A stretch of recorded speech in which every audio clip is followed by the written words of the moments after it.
Welcome to episode 90 of the Headspace and Timing podcast. My guest for today's show is Adam Schumann, combat veteran and inspiration for the book and movie Thank You for Your Service. Adam's last tour in Iraq was during the surge of 2007-2008, and the book and movie chronicles his combat experiences coming home and recovering from war. There's a missing piece between what we did over there and between that and coming home, and that's a big chunk of life that the people around you don't get to see and experience, and it changes that person forever, and it changes those people at home forever too. I couldn't imagine being on the home front waiting for someone I love, waiting for that knock on the door or whatever. Jesus, that would be maddening. So yeah, it changes everybody involved, and so yeah, I think anybody can relate to it, and yeah, I think it transcends all generations and anybody that's ever lived or known a combat vet.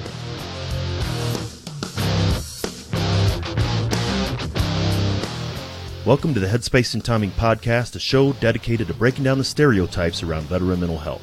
My name is Dwayne France, and I'm a retired Army non-commissioned officer and a combat veteran of both Iraq and Afghanistan. After retiring from the Army, I took on a new mission as a clinical mental health counselor for my fellow service members.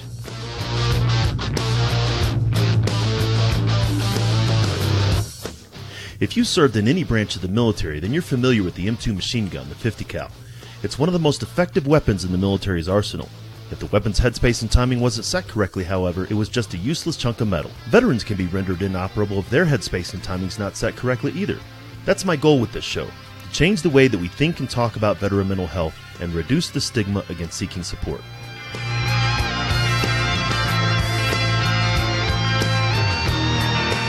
Each week, we'll talk with mental health professionals, veterans, and those who support service members, veterans, and their families. We're going to have real and honest conversations about a topic that most just don't like to talk about, veteran mental health. Let's jump into this week's conversation.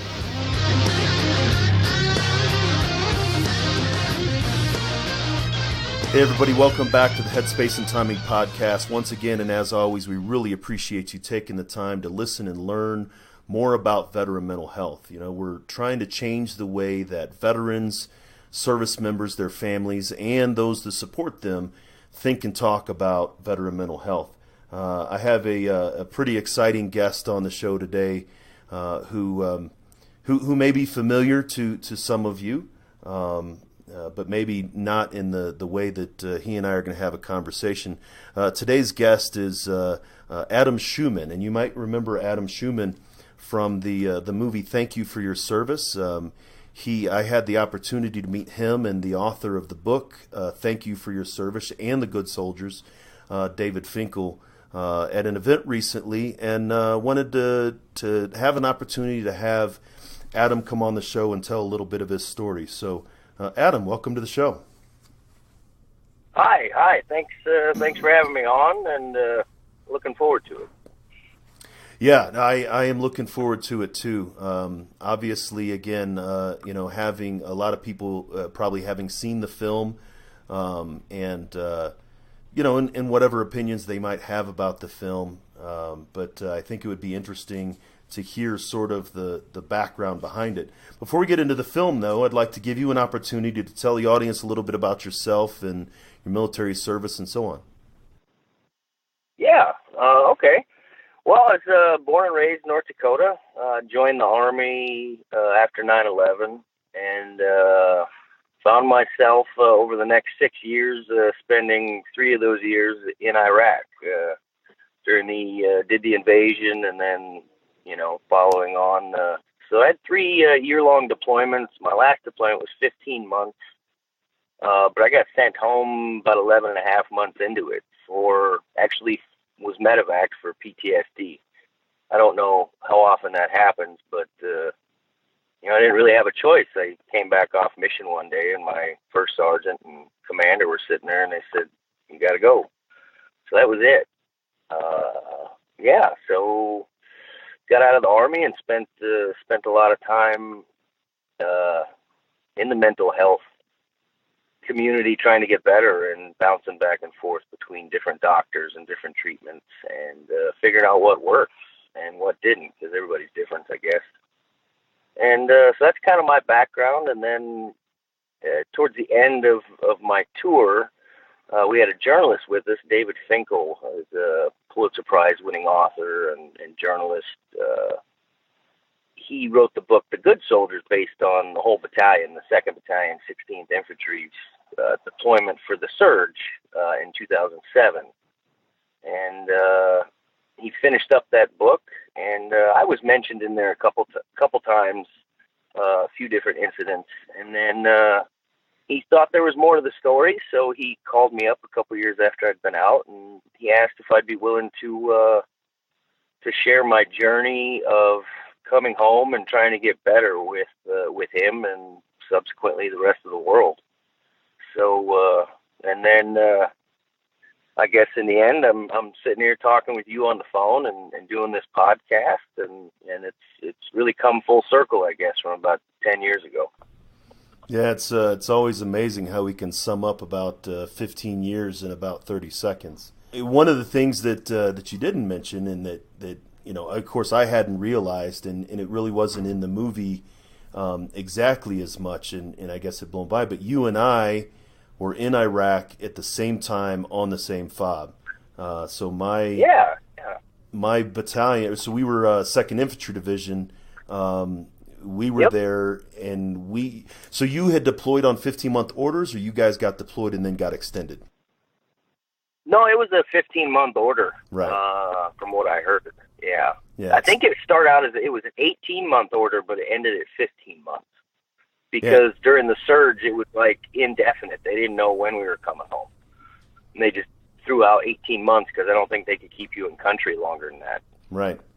And we were there on 12-month orders and then got extended, and that was when, so the surge really happened in sort of 3 stages, was those of us who were already there, then you guys who overlapped us, and then the guys that came after you, and those were sort of the 3 15-month. And so personally, I know how particularly kinetic that deployment was, and how difficult it was.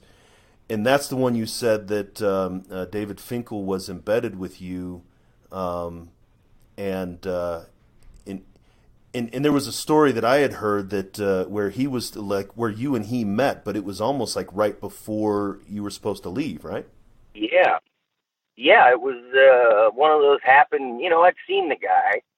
A journalist with the unit, they tell you all about publicity and what you can and can't say. So basically, by the time the orders disseminate down to the platoon level, they tell you, stay the fuck away from the journalist. Don't go near him. Don't talk to him. Just leave him alone. Let him do his thing, kind of, because they don't want you saying anything stupid. Right.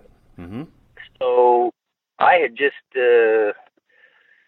he showed up right after Doster died, but I wasn't really open for any discussion. And I think that's when he finally heard, he'd been hearing about me, I guess, throughout the deployment maybe.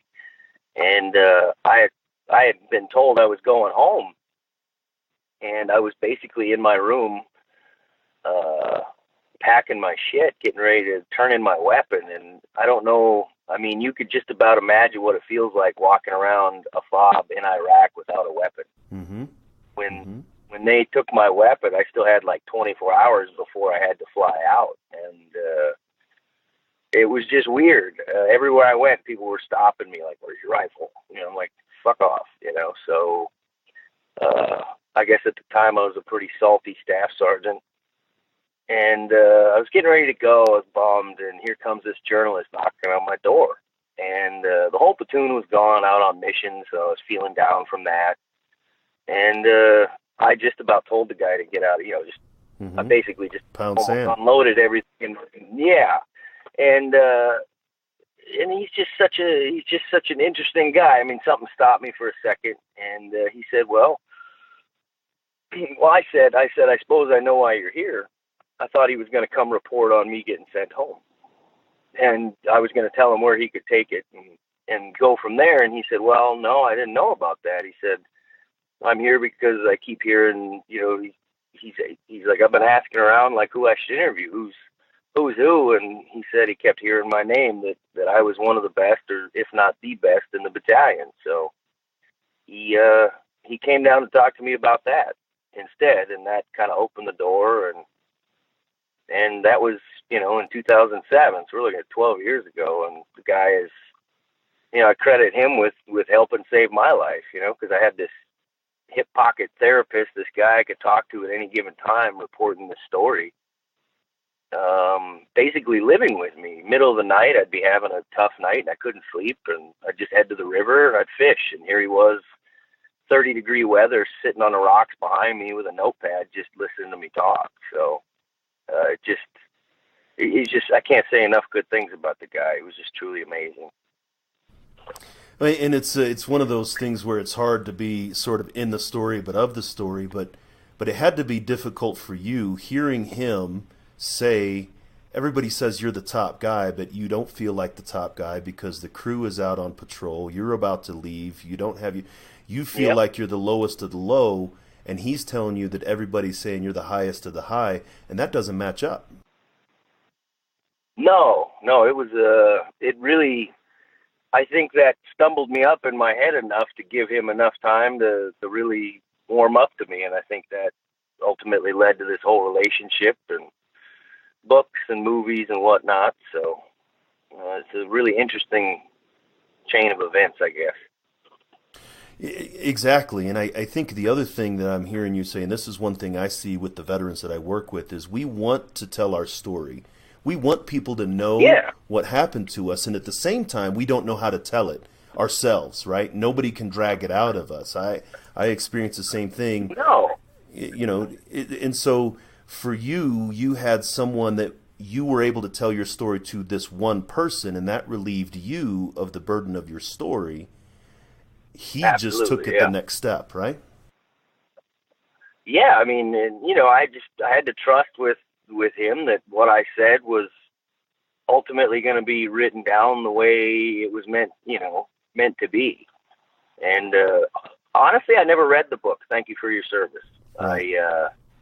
I haven't read it. I read The Good Soldiers because there wasn't much in there about me, maybe a page and a half worth, with an incident about a guy that was shot in the head. So other than that, like, it was, to me, I was like, why me? Why me through this whole process? In the back of my mind, I was like, well, maybe someone will read it and they'll go get help.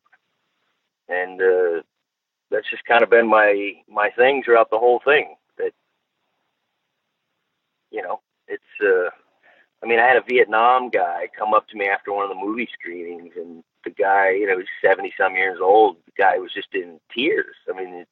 He was exhausted. It looked like he'd been crying the whole film. And he just said, thank you for telling our story, and for a Vietnam vet to relate to a story that's 3 generations beyond, we're looking at 40 years since he's, served in Vietnam, a completely different conflict. But for him to be able to relate to that story that's when it kind of bridged the gap for me. And I realized that it's not my story. This is every soldier story, every airman story, every squid story, every coastie, Marine, whatever story that you served during a time of conflict. And these are the consequences that ultimately happen to a majority of those that deploy, no matter when you served and where you served, I guess. So that really solidified the whole thing for me, for sure. Now, and you said you haven't read the book. No. But you went through it. You sat through screenings of the movie? Yeah, I've seen the movie probably more times than I should have. Right. So, towards, because we had this press tour, so we're traveling around to, like, cities. And we did, 7 different cities over the course of a week. Like DC and Chicago and Atlanta and Dallas, and we're up in Toronto. It was just busy. So a lot of times they'd start the movie and I would just walk. I'd we'd go have dinner and come back at the end of the movie. So I didn't have to watch it every day. But yeah, I've seen it a lot. There was a lot of versions of it. But the movie itself is genuine, and I think he got everything right. The only thing that, I can't even, there's nothing I can really complain about at all. Right, and that was, so with the book, and the book had been out for a while before the movie came out, was there the visibility for you after the book came out versus how the movie came out? Well, the book, no, the book came and went, basically, never, I heard from like two people, I think, since both books have been out. I think maybe two people in the last 10, 12 years have messaged me saying, hey, I read the book and just hope you're doing all right. Versus the movie, it wasn't a lot, but there was, right away when it first come out, there was a lot of people messaging me afterwards like, hey, thanks, this is awesome, love the movie, it helped me, I'm finally talking about stuff. And so it definitely reached a lot more audience. The film did, but, like any film, the books are usually always better, aren't they? Right. Well, so and there were, the movie came out and the movie showed your experience. You got out after that third deployment. I'd like to hear, if you wouldn't mind, what the sort of treatments you went into. What was treatment like for you after getting out? David Finkel being right there with you, but what kind of stuff was going on for you before the book came out? Oh, well, it was interesting, because you go from being at the top of your game and the best, whatever. You don't ever think about going to the hospital and having to go through treatment and be messed up. I never really went to the doctor my whole life. Never went. Never needed to. There were probably times I should have, but I just never went. So I didn't know much about it. I was really naive, maybe ignorant. So when I started going through the process, it was a huge learning curve for me because it's something I'd never done before. They said, yeah, this is what's wrong with you. These are your treatments. These are, here's your caseworker. These are the steps we're going to take, yada, yada. When you get to this point, if this doesn't work, we're going to go here, the treatment plan and all that stuff. So I got the gist of it. But one thing I didn't take into account is that there's crappy people everywhere. It doesn't matter what profession you're in. And, you think of a doctor, you think, well, I gotta believe everything they say. Their word is God. He's a doctor. She's a doctor, whatever. So you just do it and you go on with your life. Well, through some of I had a lot of physical injuries as well. I was taking hydrocodone as prescribed, taking, 2 pills every 4 to 6 hours as needed for pain. Well, I don't know any better. I just follow the instructions on the bottle. Boom, boom, boom. Well, almost 2 years go by, and I'm having terrible stomach problems, intestine problems. So I go back to the VA, and I'm like, look, I'm really messed up. Like, I'm worse off than I was. And I really hadn't started combating the mental stuff. I was seeing a therapist, and I was going through, I hadn't started going through group therapy yet, but I was seeing, a therapist on post, going through, the Army's, what they call it, the WTB, the Warrior Transition Battalion. Right. Mm-hmm. So it's just a big check. It's a big check the block system. They need to account for soldiers. Why aren't these soldiers ready for combat? We're going to stick them in a WTB. We have to show that we're treating them. And here they go. Well, nobody really cares because the cadre that are there don't want to be there, and the soldiers that are there don't want to be there. So it's just this giant messed up system. It was disgusting. So I go to the VA with all these gut problems, and they're like, well, I'm sitting in there with my wife at the time, and this doctor is looking at me. He's like, well, you're an alcoholic. At the time, I didn't drink, never drank. I had a beer every now and then, but I could probably count on one hand how many beers I drank in a year. And my wife and I look at each other, and we're just kind of puzzled, like, what the hell is he talking about?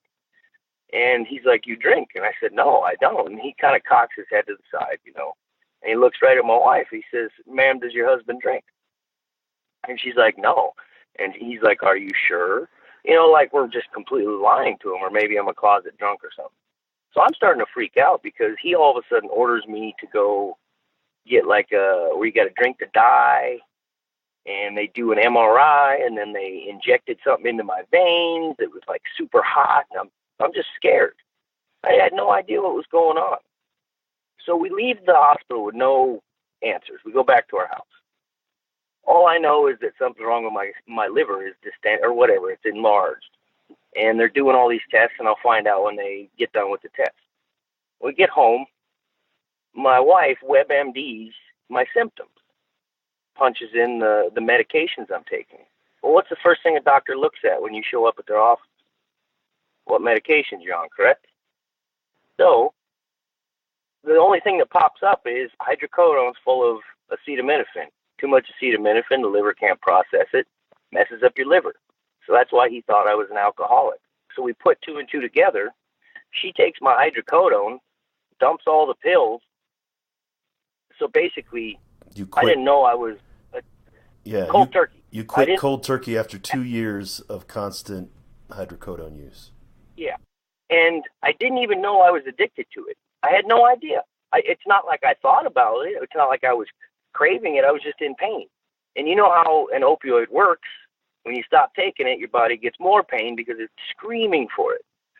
So for the next year of my life was torture. I wanted to end my life. There were days I'd lay on the couch with my face buried in pillows, just screaming in pain. I was puking. I mean, no offense to your listeners, but shitting my pants, like shaking. It was disgusting. I thought I was going to die. And it was all because I was following a doctor's orders. And then a doctor tells me that I'm an alcoholic and doesn't see right in front of him what's going on. So at this point, I lose all trust in medical care, and I say, fuck, I'm going to do this on my own. So lost faith in the system, and I'm going through, and my mental, my physical health started improving once I got off the hydrocodone. I mean, I was in pain, but it was tolerable. It was just like I was in the Army. You just felt like a rickety old man. Suck it up and drive on. I don't need to take pills for that. Yeah, give me some fucking Motrin. I'm going on. I deployed right before my first deployment. I slipped a disc in my back. I should have never deployed, but being a grunt, I didn't go to sick call. I couldn't even bend over to tie my boots. I would have been a P3 profile. They would have sent me to surgery. I would have been done. My career would have been over before it ever started. And basically, the only thing that saved it was the fact that I was a driver in a Bradley fighting vehicle, and I didn't have to get out and walk.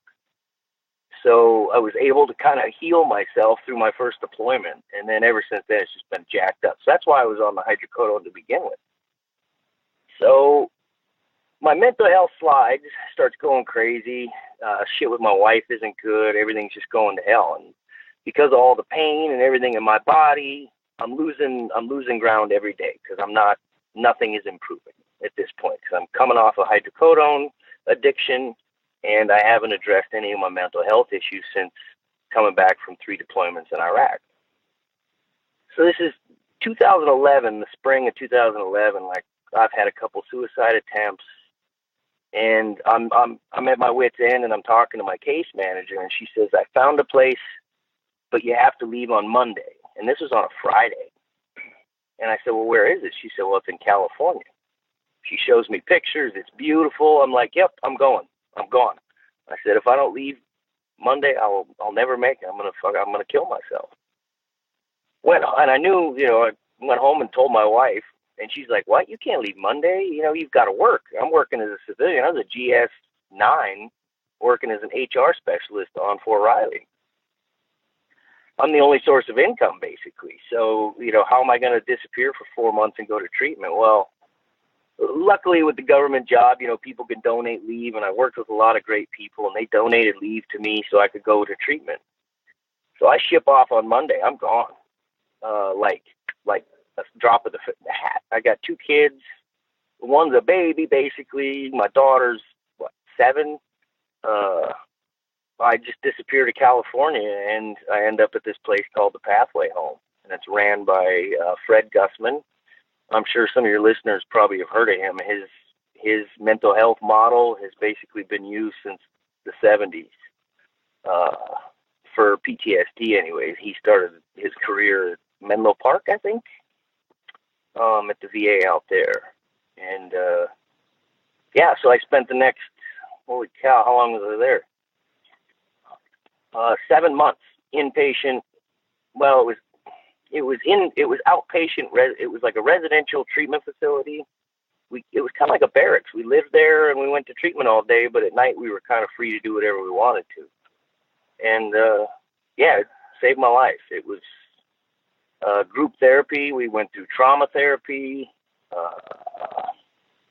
lots of yoga, got us out in the community, like just, it was amazing. It was truly amazing, and it turned everything around for me. It really did.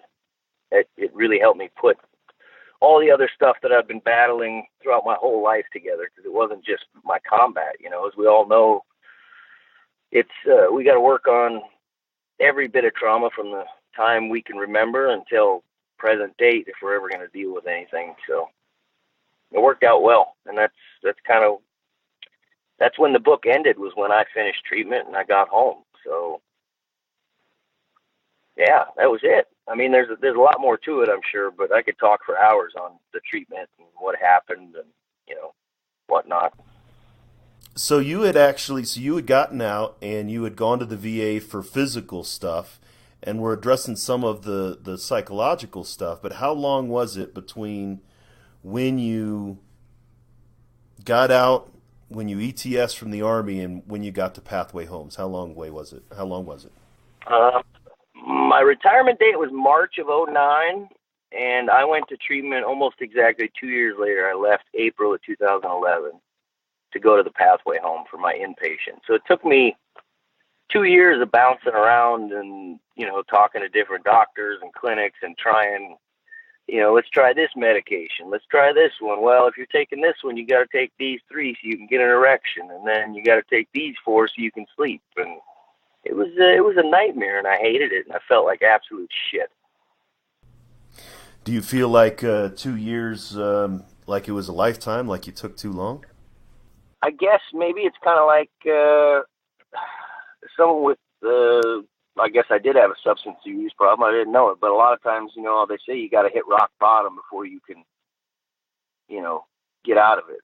And maybe that was the case for me. I don't suggest that route for everybody, but I didn't know any better. I didn't know what the hell I was doing. I just knew that everything in my life had just gotten flipped upside down. You know, I mean, I was a career Army guy. I was trying to go to flight school and be a helicopter pilot. Shit, it sucked, you know. It didn't take long to be sitting out of the Army going, what the hell am I going to do?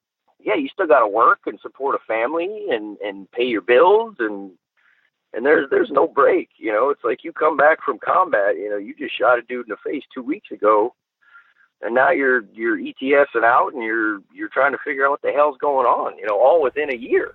No, you're absolutely right. I mean, that quickness of a turnaround is, even that can be hard. But it's interesting to me to hear you, like you went into it right away. Yes, the WTBs, you know, some places better, some places definitely worse. But you didn't wait. You know, I'm seeing veterans wait 10, 12, 15 years, and of course, you know, some of our Vietnam veterans were waiting decades before they addressed these issues. At least you were getting on top of it sooner. Well, I think a part of that is that, you know, the Army, you know, I was medevac from theater for PTSD, basically. So I think that alone kept that on the forefront of my medical treatment, and it wasn't until then that I was able to actually start addressing some of the physical stuff, but in turn, it turned to a physical side, and I forgot about the mental health stuff, you know, because it doesn't really, you know, you don't see it every day, you know, it's foggy, it's hazy, you don't even know that you're different until someone tells you, and you don't realize what the heck you're doing, you know. Yeah, that's what I'm hearing a lot, is just that awareness piece, and some of it, and the other thing is getting away from with the book and the movie, but through all this, David was right there with you, right? He was there, you know, whether or not he was there in the office with you, but he was there at these, you know, while you were going through the withdrawals and the, you know, coming off. Oh, absolutely, yeah. And so it's, you know, again, you know, it's sort of like, you know, having a video right over your shoulder, but it's also your life. And so the awareness, like he had awareness of what was going on. But it was awareness that came to you very quickly, and after that awareness, you took action to change. Yeah, it was, people that I knew were telling me like, man, you're different, or they would just tell me things like, what the hell are you doing that for? And I'd notice, I'd catch myself. It's like, God dang, maybe there's something. And this was after my first deployment. And that was a fairly, it was the invasion of Iraq. Yeah, there was a lot of shooting and stuff. But, my company, my infantry company, our first 2 years of combat, we only had one KIA and we were in combat every day. We did, pretty amazing stuff our first couple deployments. And I think our record spoke for itself. And then, like I said, '07, that was a different animal itself. Yeah, it's crazy. And that's interesting. And to go into that, and yes, I've had other people say, psychologists, even colleagues of mine, how many deployments did you have? Did I have? And, I had 5 different deployments. They were like, oh, of course you had PTSD. Well, only 2 of them were kinetic. One of them was, of course, the one that you and I shared. But not all deployments are created equal, right? When I was in Kabul, Afghanistan, the latrine was in the same building I slept in. So it was more of an Air Force deployment than anything else. Yeah. But coming off of 2, like when you went into Iraq, did you imagine that deployment was going to be the same as your previous 2? Well, no. Shit was even getting worse in '05, but I think it was in my head. Honestly, I think I was actually like an absolute, most men won't admit this or whatever, combat or whatnot, macho type A personality. I'll admit it. I think I was starting to get scared. And that's when it really started weighing on me that, this is, I don't know that I look back at it, I could just feel it overwhelming me. And then that final deployment, and they say, fear manifests itself as aggression. And I'm not an aggressive person. And the more scared I was, the more aggressive I was getting. And I was realizing I was taking some things too far in combat, and in my head, like, how can I justify, shooting this guy right now? Because he might be doing something bad, but he might not be, and that's when you start thinking in yourself, like, holy crap, I'm fucking crazy.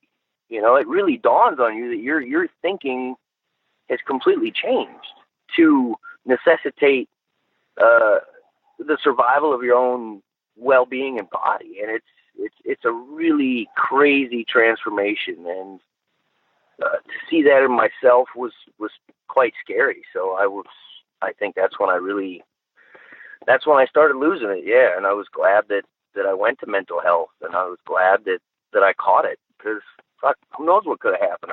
Maybe I'd be sitting in Fort Leavenworth for the rest of my life, or worse. It could have been so much worse. So. Well, and I think that's another interesting point about your particular story is 05, 06, 07, people weren't going to mental health. No, what I was doing, people would come talk to Sarge, or, maybe but you definitely wouldn't be the one that would be going to combat stress or whatever, euphemism they used. And so it got to a point for you that it was so significant that you had no other choice. Yeah, absolutely. It was, well, I went after my first deployment because my wife at the time was like, you need to go because you're being weird in your sleep. And I was like, all right. So I went and talked to somebody just because she asked me to, but I went one time. And we're busy in an infantry unit. There's no time for sick call. You don't go to the doctor. It's looked down upon. You're a shitbag. You're a, whatever. You're labeled. As soon as you go, you're like, oh, you become unreliable at that point, I guess. It's like, what the hell? So it was really, I almost had to hide it when I would go. I would have to wait until I would schedule appointments on the weekends, or wait until we had a block leave or something like that. So and then in Iraq, my second deployment, it was kind of a necessity because there was a point there where I stopped sleeping. I couldn't sleep for days on end, and it was really wearing on me. So I went into mental health, like, hey, can you guys hook me up with some sleeping pills or something? And it worked, and I went home after that deployment and never really thought about it again until my third deployment. Same thing happened. I couldn't eat. I couldn't sleep. I was losing weight. Fuck, I think I'd lost close to 40 pounds. I looked like a skeleton. And that's when they deemed me unfit for combat. So crazy to look back and see that transformation going down and then back up again, though. And then to look at each of those different things weren't your wife telling you, right? I have a colleague who was on the show before, but they say that usually to get into treatment, and for you it might have been 2 out of the 3, but it was 3 things get you in there: your lawyer, your lover, or your liver, right? I've never heard that. That's a good one. Right? I mean, and I like it. You wouldn't have gone if it wasn't for your wife, so our loved ones are going to tell us, look, you got to go. Then the second time, you wouldn't have gone if there wasn't a physical. I mean, you couldn't sleep physically. Yep. You wouldn't have gone because you have nightmares. And then the same thing on the third side and so it's usually these physical manifestations of what's going on, and we try to address the symptoms rather than the underlying cause. Yeah. It's a vicious cycle. Ugh. And then after the pathway home, right? You went to the pathway home. You spent some time there, I think, as a peer counselor. Yeah. So I graduated the program and I left and I tried doing putting my life back together, but I realized that talking to a bunch of combat vets. I mean, some of these guys were special forces. Some of these guys, Navy SEALs. Some guys you didn't even know what they did because they weren't allowed to say. I mean, this was a pretty immersive combat group therapy, treatment facility. And some of the most common traumas that I listened to in trauma therapy was these guys talking about how terrible it was growing up with parents that were always fighting. And that was some of their worst childhood trauma. And to me, that really struck a chord that, my ex-wife and I, now we fought all the time, and it was terrible. And I told myself I wasn't going to do it anymore. I'm not fighting. I'm not going to raise my kids in that environment. I'm not going to be responsible for messing up the rest of their lives. You know what I mean? So I went home from Pathway, and things didn't work out. So ultimately we divorced, and almost 10 years. Let's see, it's been 8 years now, and it was, looking back, hindsight is 2020. It was a great decision because my kids are thriving. They're happy, great students. They have great character. They don't have any issues. I couldn't be happier with the little people that they're becoming. So that was a good thing. So the divorce was finalized and everything kind of went to crap again, and I was in a hole because she just kind of up and left one day with the kids, and I'm sitting there with nothing in an empty house, kind of back to square one, figuring out what I was going to do. And so I was in a dark place, so I called Fred at the Pathway home to, kind of help me out. Like, hey, I need, I'm kind of at a crappy spot, what should I do? And he said, well, why don't you come out here and just hang out at Pathway? We got a room for you, and maybe we'll hook you up with a job as a peer support counselor. And I jumped at the chance and went out there. And what year was it? 2014. Yeah, 2014. I went out there, and I basically was the resident advisor. I lived with the guys and took them out to eat and took them to bowling and went to group classes with them. And I took guys fishing. Borrowed a guy's boat that lived there in town who was a big supporter of the program. I would take guys out fishing on the weekends, and I was kind of like the sports and rec guy. But a lot of the guys would come to me because I was the middleman between the staff and them. So, and I'd already been through the program, so I was like, I don't know, the omnipotent person of the building. So everybody would just come to me at night with their problems. Hey, this is this, and I got to do this. So then I would go and talk to whoever I thought needed to hear about it and work the magic that way. And it spawned a lot of great relationships with a lot of new people because I'm still friends with almost everybody that I helped go through the same program I did, and they're all doing amazing. So it was probably it was the best like 3 years of my life. I really liked giving back out there. Right, and that's what going back to what you were doing as a squad leader, team leader, right? Taking care of Joes and Yeah. and finding a different. You said you were lost after you left the military, but this is something that gave you a lot of purpose and meaning and satisfaction in giving back and providing support. Yeah, it was. I felt useful again. It's like nobody wants to be that old hammer on the shelf that doesn't get used anymore because it's outdated. It's just I still had some. Like it could help these guys go through the same thing I did. There's nothing worse than blazing your own trail. It's nice to have a guide. So it was. It was great to give back, and I think it helped me heal a lot faster, and it helped me, the more information, the more you surround yourself in that kind of community, you start seeing other problems you might not have seen because you're talking to a guy and he's like, man, this is what really happened, and this is what messes me up, and you start thinking, holy cow, I do that too. So then you start working on yourself a little bit. So it's just it's a constant work in progress. And I think the movie, and perhaps the book are the same kind of thing, that you can guide without being the actual guide, right? This is you telling your story and as accurate as it can be, and as you said before, that gives you the same kind of satisfaction. Yeah, absolutely, most definitely, and it's it's not like I didn't get rich off of it. It's not like I'm not famous. I don't have a million, Instagram followers. It hasn't really improved. It really didn't improve my life in any way, shape, or form whatsoever. So, if anything, it was more of a detriment because I had to relive all that trauma every day. Just go through it and go through it and go through it. I hit a dark period after the film. I mean, it brought up a lot of stuff. It stirred the sediment on the bottom. After some of the interviews, I'd find myself just sitting outside smoking a cigarette, just crying my eyes out. It was tough. So it wasn't easy, but I would like to think that it's worth it if some people go and seek help, or if it just, sheds some light on a subject that's pretty shadowed.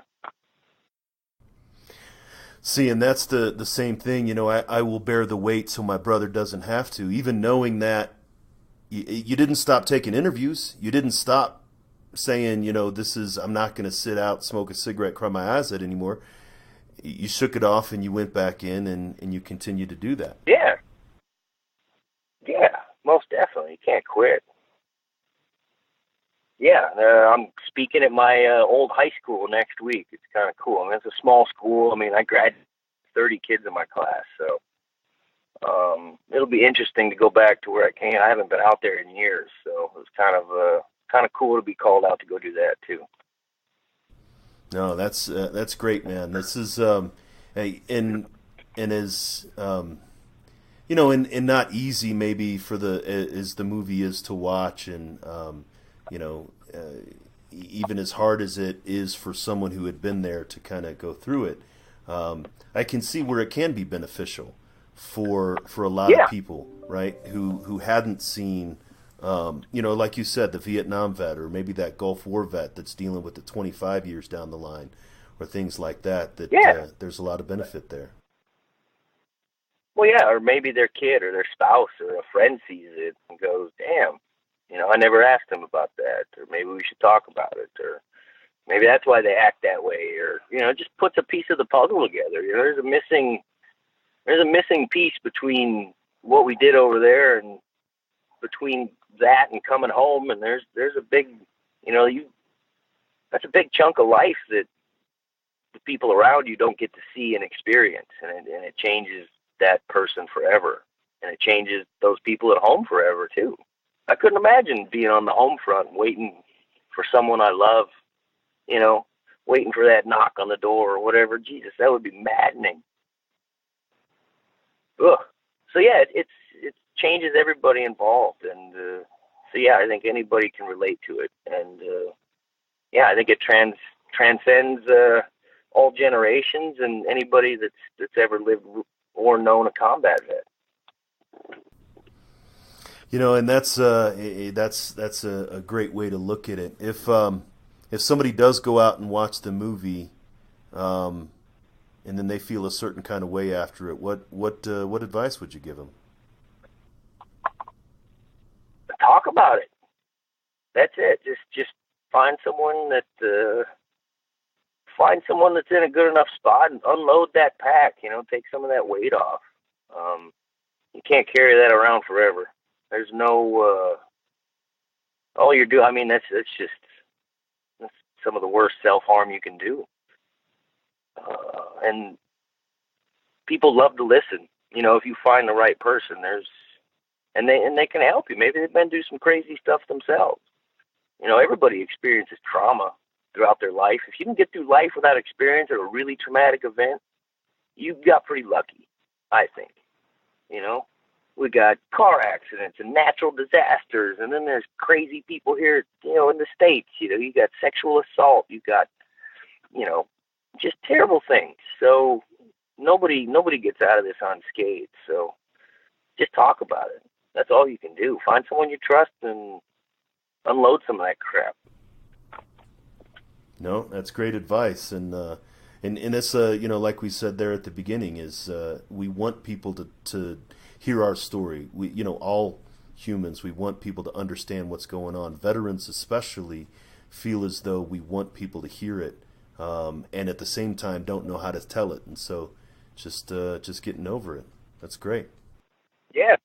Yeah, and you ain't got to tell it all at once. Shit, just open the door. People will come right in. I guarantee it. So if somebody wanted to reach out, connect with you, you got social media, anything like that? Yeah, I do Instagram. You can find me on Instagram. That's about it. I stay pretty private other than that. Now make sure that we get your Instagram, and maybe we can get you up to those 1 million followers so you can be a Instagram influencer, right? But I'll make sure that we have those. We'll get those in the show note. Hey, I really appreciate you coming on the show to talk today, Adam. I think it's every time that you talk, it'll be beneficial for a veteran, a spouse, or those that support them to hear it. I hope so. Otherwise, I'll probably quit doing it. But it's my pleasure, and I really appreciate you having me on. No problem.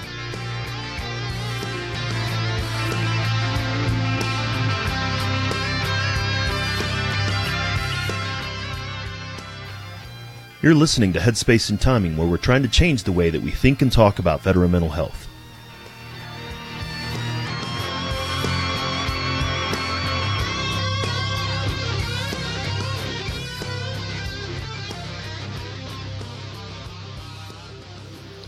Many thanks to Adam for sharing his story with us. This is the reality that many veterans experience when they return, and his courage in sharing his story can be beneficial to veterans, their family members, and mental health professionals looking to help veterans. Adam talked about one of the critical issues surrounding veteran mental health, prescription opioid addiction. It can happen like it did to Adam, simply taking painkillers as prescribed, and it builds up in your system. The opioid epidemic in the veteran population starts when we were on active duty. Both the DoD and the VA have started to address the widespread prescription of opioids for pain, but as recently as 10 years ago, Adam's story was a common one. Coupled with the fact that some of the leftover impacts of military service are neck, back, and joint pain, and chronic pain is frequently experienced by many veterans, how we manage pain without going through what Adam went through is important to understand. Another important point that I'd make that came from Adam's story is that he didn't wait too long to seek help. That's one of the things that I'm starting to see with post-9/11 veterans. They're reaching out for help within a couple of years rather than waiting decades to address some of these issues. That makes me hopeful that the stigma against mental health treatment is starting to shift, and we're starting to get the message across that there's nothing wrong and everything right with seeking mental health treatment.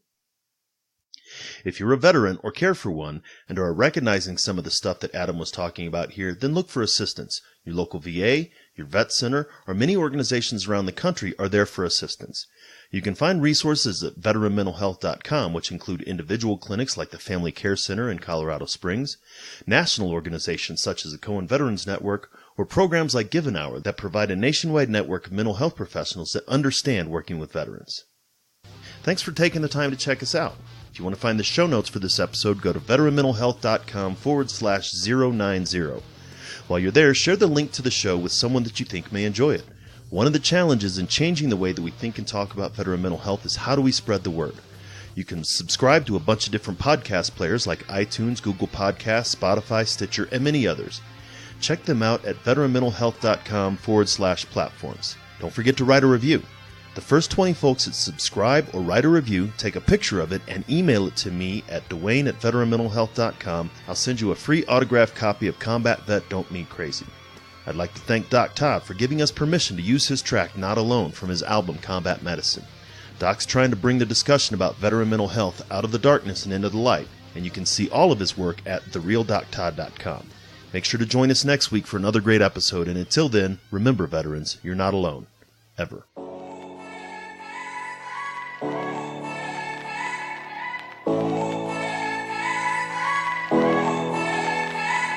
The struggle is real, found a feast and lost a soul. Eventually my drinking, it got out of control. There in darkness I roam, struggling to find home. See, suddenly death didn't feel so alone. 22 a day, destination unknown.